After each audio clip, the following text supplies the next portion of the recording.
just go ahead and start since we got a short period today. Good job. For a little bit, I'm gonna stop you pretty soon since we got a short period today.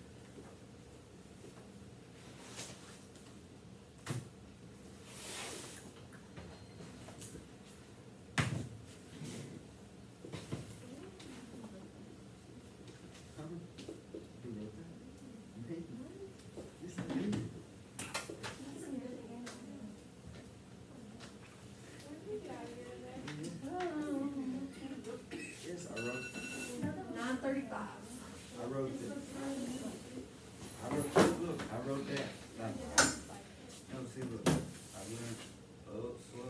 I made it nice, so. Okay, so let's go ahead and get rolling here. First thing, and this is silly, but this is where some people will make mistakes. You've got to plug into the correct function. So number one, when it says g of 8, you have to make sure you plug into g of x. Again, that's silly to say that, but I'll see people all year long that'll plug it into f of x. It says g, so find the one that's got a g in it. That's rocket science, right? Now the g one is a little bit tricky because of that negative out in front of the x squared. So I'm going to say, here's my g formula, I'm just going to write it like it says, negative, and then put my 8 squared plus 7, and then put my 8. So I got, am I squaring a negative 8 or am I squaring an 8? There's a difference. Okay, so I'll square my 8, that's 64, and then I put the negative in front of it. So now I just got to figure out what negative 64 plus 56 is. Why wouldn't it be negative 8 squared? Because what I'm plugging in is 8, and the way the problem is written, it says to just square your x and then make it a negative. It's gotta be negative 8. No. If g was negative 8, then that would have been a whole different problem. If they had wanted me to square a negative 8, they would have had to have written, let's see if they're on the top where I just made the parentheses, they would have had to have written it like that. We talked about that last unit. Yes, Kinley? Is it saying that x is 8? Like, can you plug it in? Yeah. Okay. So I end up with negative 8 as my final answer on that. I have a question. I'm listening. If it would have been g in parentheses negative 8, would that have been positive 8 squared? Because we added negative to the negative. Eventually, yes, yes. So it's still working on the same, well, no, never mind. Sorry. Yeah. Alright, so number 2 now, I've got 2 different functions to evaluate. So I have to evaluate h of x for 13. So that would be the absolute value of 2 minus 4 times 13. 4 times 13 is, what's 4 times 13? 52, is that right? And then, no, must be. I just put it on. 2 minus 4 is negative. It is. Somebody tell me what 4 minus 13, or 4 times 13 is. It is. So I had it right on the 52. And then 2 minus 52 is negative 50.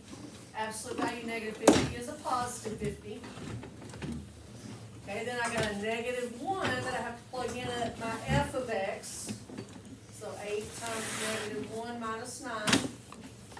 So that's negative 8 minus 9, which is negative 17. Okay, and then my problem tells me to subtract my 2 answers. So 50 minus negative 17 is 67.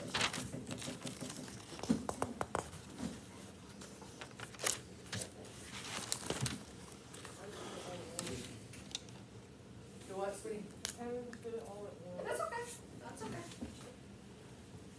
Alright, now on 3 and 4 both, our answers are still going to be expressions because we are plugging variables in still. On 1 and 2, we were just plugging numbers in, but look on 3 and 4, we got to plug variables in. Okay, are y'all done with 1 and 2? I'm fixing to erase that.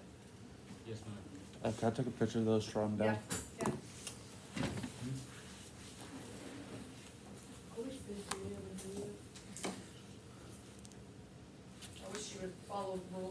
your mask on and try to get a passing grade in math class.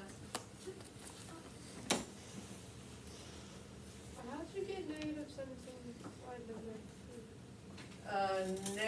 -8 minus 9. Where did negative 1 come It was what I plugged in. from? Oh, I got it, Coach. I thought it said negative 3. Negative 3? Yeah, that's not negative 3. Alrighty, on number 3 now, we're gonna plug 3y minus 1 in to the f of x. So it's gonna be 8 times 3y minus 1 minus 9. So see, we're still gonna have an expression here. We do clean it up, we do distribute our 8. So that gets me 24y minus 8 minus 9. The last thing I can do there is to combine those like terms. So that gets me 24y minus 17. Good job over there. On the side. Can I find out this really quick, this?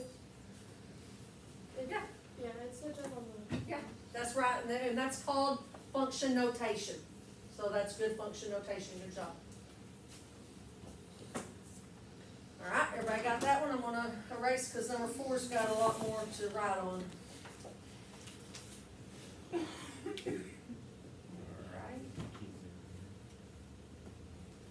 Alright, so number 4, we're plugging into g of x. So everywhere there's an x in g of x, I'm going to put a plus 2. So I've got, and that negative, okay, this is where some of you are going to mess up. That negative is just going to go out in front. And then I'm going to have my a plus 2 squared plus 7 times my a plus 2. You would square it first, right? Okay, so and here's a common mistake a lot of people are going to make, Kira, when they square that a plus 2 first, because you're right, they're just going to square the a and square the 2, but that's not what that means. Anytime you have a whole quantity being squared, that means you got to write that quantity twice and multiply it out. So that's going to end up getting a different answer. So let's do that over here on the side. Write the a plus 2 twice. And I don't, Miss Lamb went over multiplying binomials with you. Some people say distribute, and that's what we're going to do. Distribute the first a to everything in the second parentheses. Distribute the 2 to everything in the second parentheses. I say FOIL, because I remember first, outer, inner, last. If you've ever heard that before, doesn't matter. Here we go. A times a right there gets me an a squared. And then a times 2 gets me a positive 2a. So I've distributed that a to everything. Now I go to the 2. 2 times a right there gets me a 2a. And then the 2 times 2 gets me a positive 4. Now 90% of the time when you multiply binomial times a binomial, you've got like terms to combine right there. So we've got a squared plus 4a plus 4.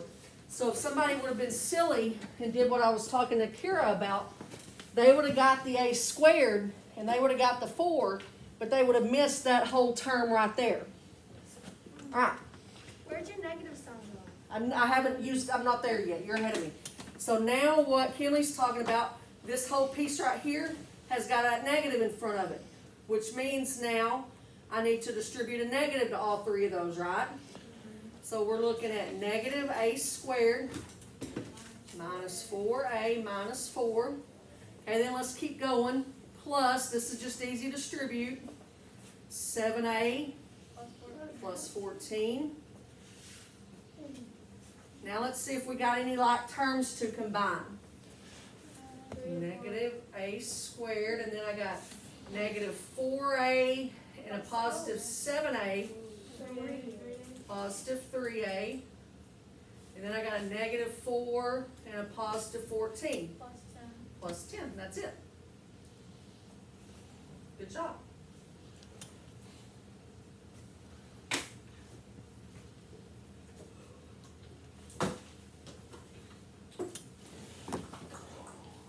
Alright, we got one more on that before we get into some more linear stuff today. Give you a second before I erase that. Can we continue to ride the board? I like riding the board. Good. Just make sure if you ever need to take a picture or write something down, you do. I like it, I like it. Yeah. It's easier, it's like faster than mine. Oh my god. Good thing you had a dark shirt on, because I would have smeared all over that. I spilled coffee on me this morning, and I was wearing dark pants. Alright, I'm gonna erase, everybody alright? Do you have any spray stuff? Yeah, I do, but we're kinda, don't have time right now for that. Somebody, while I was gone, drew a whole art scene over there. Alright, number 5, f of x equals negative 23, find x. So let me scroll back up and find my f of x function. 8x minus 9. So that's just 8 times negative 23 minus 9. Which one on 3? Number 5. Okay.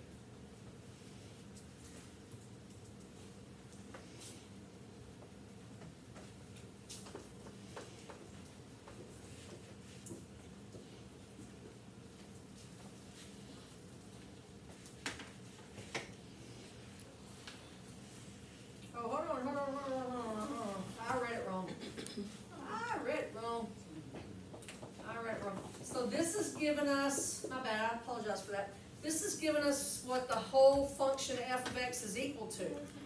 Okay, so f of x is 8x minus 9, and they're telling us that that whole function is equal to negative 23. I apologize, that was almost bad. So now, right here, we just got a 2-step middle school equation to solve. So we would add our 9, oops, so 3, 8x is equal to negative 14. Then what? Divide by 8. Yes, ma'am. And it's negative 1.75. Did you want us to put a fraction? You can either way, it doesn't matter. So that would be 7/4. Is that right? Negative 7/4. Yeah. Yep, so put the negative 1.75 or negative 1 3/4, those are all correct. You know, good job. I like that. Yeah, that's fine. Why Fine, would you Dave. write the final answer? Well, this one you're just solving for an x on that one. Oh, so it's just. Yeah. 7/4. Yes, negative, correct, yes. Alright, so today we're gonna start reviewing over some linear function stuff. Everybody got what you need on that one? Alright, that erased. Do you write these down real quick? Hold on. Let's Karen write those down.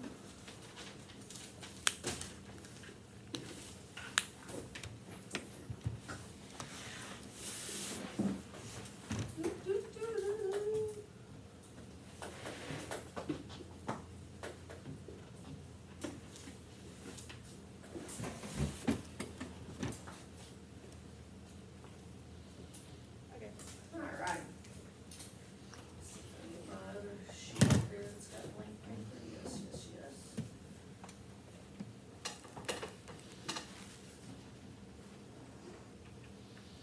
Alright.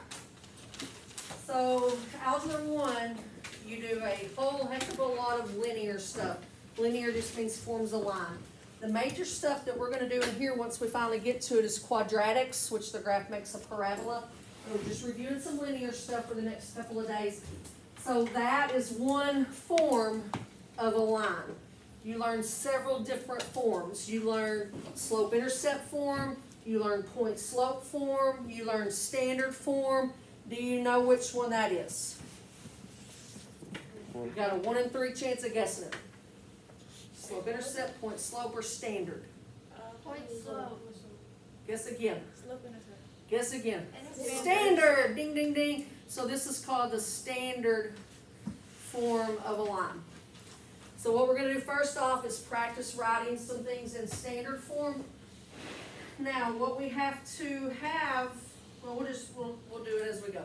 So here I've got negative 5x plus 6y equals negative 12. And the directions for this say to write each equation in standard form. Okay, so I've got it lined up there and it kind of looks like it is already, doesn't it? Because I've got something x, something y, and something. So it kind of looks like it is in standard form, but standard form's got a couple of picky requirements. The first one is it wants your A to be positive, so we got to take care of that. And then the other thing is it doesn't want a greatest common factor on the three terms other than 1. So first off, let's take care of the negative. How could I get rid of a negative here? Plus 10x. No. Flip it. Make it positive and flip it. Divide by -1, Or right? -1, yeah. Right? So if I divide this by -1, what do I have to do throughout? Divide it all by -1. So, yeah, you could also multiply by -1. That would be the same thing as well. Good job. So that gets me a positive 5x minus a 6y equals a positive 12. Now, other thing that I said on the end of that was the three terms, the A, B, and C, can't have a GCF other than 1. So is there any whole number that will go evenly into 5, 6, and 12 other than 1? No, so that's it. That's your standard form. That's all you had to do. Wait, what was that one? You want it to be positive? Your A has to be positive, yeah. And then what's the other one? No GCF other than 1. Greatest common factor. Mm-hmm. The greatest common factor. Okay. So let's look at one a little bit more intrusive here. Let's say I gave you 1/6x equals y minus 2. The directions say to write in standard form. Okay. So standard form says something x plus something y equals something. Well, we don't have the plus something y, right? So we need to move this y over there with the x, right? What mathematically lets us do that? Minus? Good, Kinley. So we're going to subtract a y from both sides. So that'll say 1/6 x minus y equals -2. Now, I told you that your A had to be positive. That's one thing. I told you your GCF, you can't have a GCF other than 1. That's 2 things.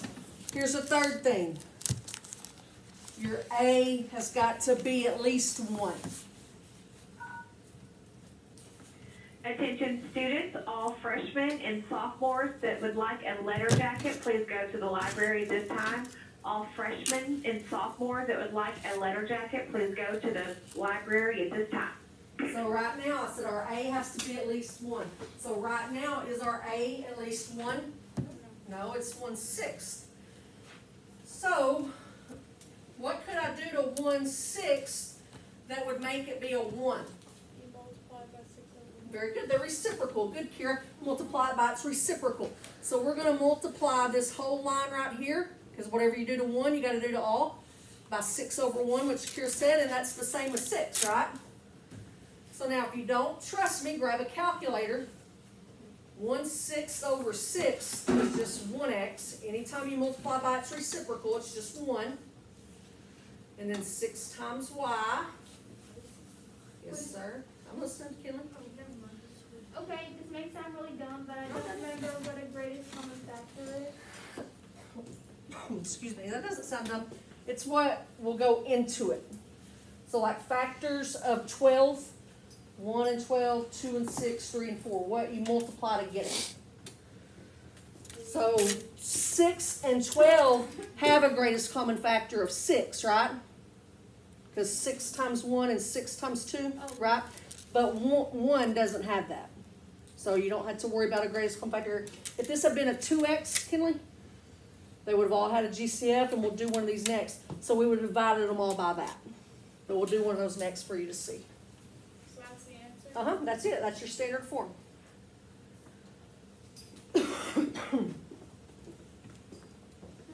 Yes, ma'am. So, why is A positive? The Y There's no rules about the y. And the easiest way to say to know why is because you could always write this as x plus, you could make it be a plus in there if you needed to. Yes, Miss Summer, ma'am. Okay, good question. There's no markers over there. No markers over there. All right, so anytime do a fraction times its reciprocal. Oh, you're just going like that. All these are just reciprocals, right? Can you see? So this will make 1 times 6, 6 times 1, 1 times 4, 4 times 1. So that works that way every time. 1 times 2, 2 times 1. So anytime you need to get rid of a fraction, that's what you do. Just multiply by its reciprocal. Pretty cool. Good question. I think you taught everybody something when you asked that. Alright, any others? Let me get what Kelly was talking about, see one with the GCF. Let me just erase this right quick.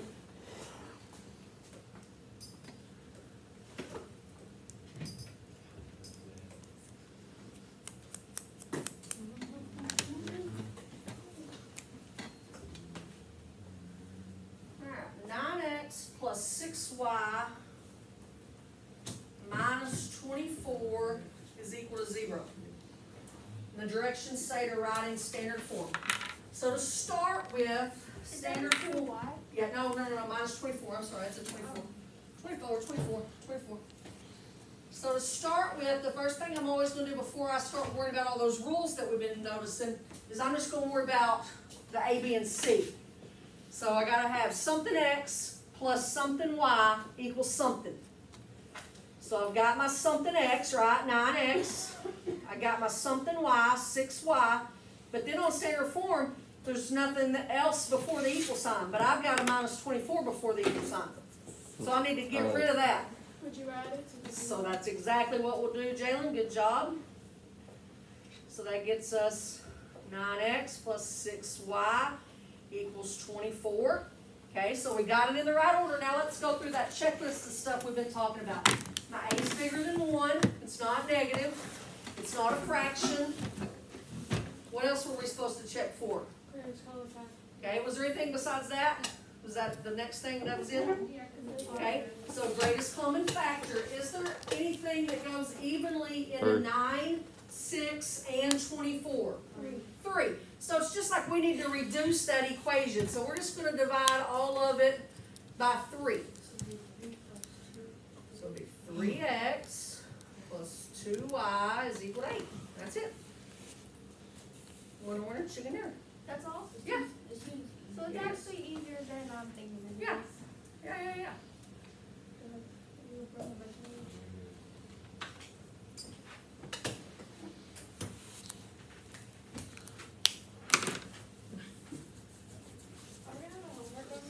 There are, yeah, I put the homeworks out this morning. Is there one for yesterday? Yep. Alright, so let's look now at another form. So the first one we looked at was standard. Do you remember what that one's called? Y equals mx plus b. Yes, that is slope intercept. That's the most common one that you probably use in Algebra 1. M stands for the slope, and B stands for the y-intercept. Okay? So slope, that's just how steep a line is. And you know you read your line from left to right. So reading that line from left to right, that line would have a positive slope. Yes? Isn't it like the slope is if from left to right is positive and from right to left? Well, we have to read everything this year from left to right.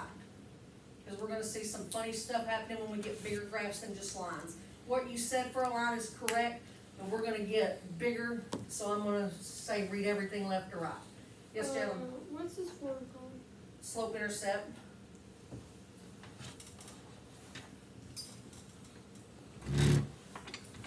Okay, so we got a positive slope going uphill, a negative slope going downhill. What kind of slope is it if it's a horizontal slope like that?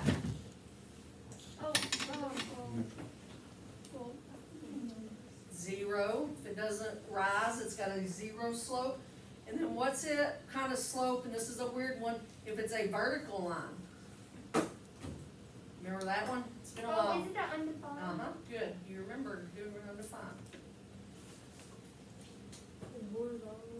Horizontal is 0.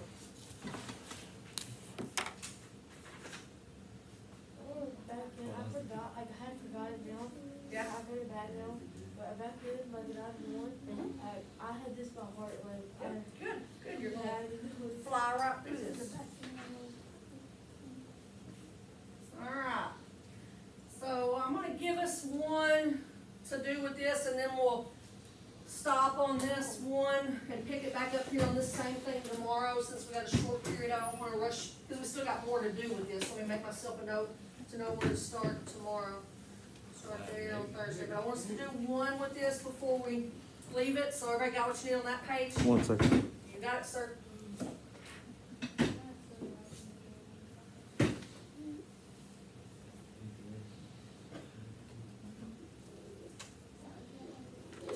I'm done, Alright, Coach. so let's say I gave you y equals 2/5 x plus 7. Alright, so my first question is that in slope-intercept form? Yeah. Yes, and so if it's in slope-intercept form, it's telling you two very important pieces of information. It's telling you our slope. What is our slope? 2/5. 2/5, very good. And it's telling you our y-intercept. What's our y-intercept? 7. So then if we needed to graph this line, which is where we're going, we've got everything we need to know to graph it. So I'm just going to go old school and draw me in a little axis right now. Y-intercept is 7. Y-intercept is this one that goes up and down. So positive 7 means I'm going to go up 7. That's where it crosses. That's what intercept means, and I put a dot there. Okay? Then from that dot, you don't go back to the origin. From that dot, you have a slope of 2/5. Riley? Not right now. 2/5, the slope of 2/5. Remember, slope starts with an R and an R. What does that stand for? Blank over blank, R over R. Oh, wait.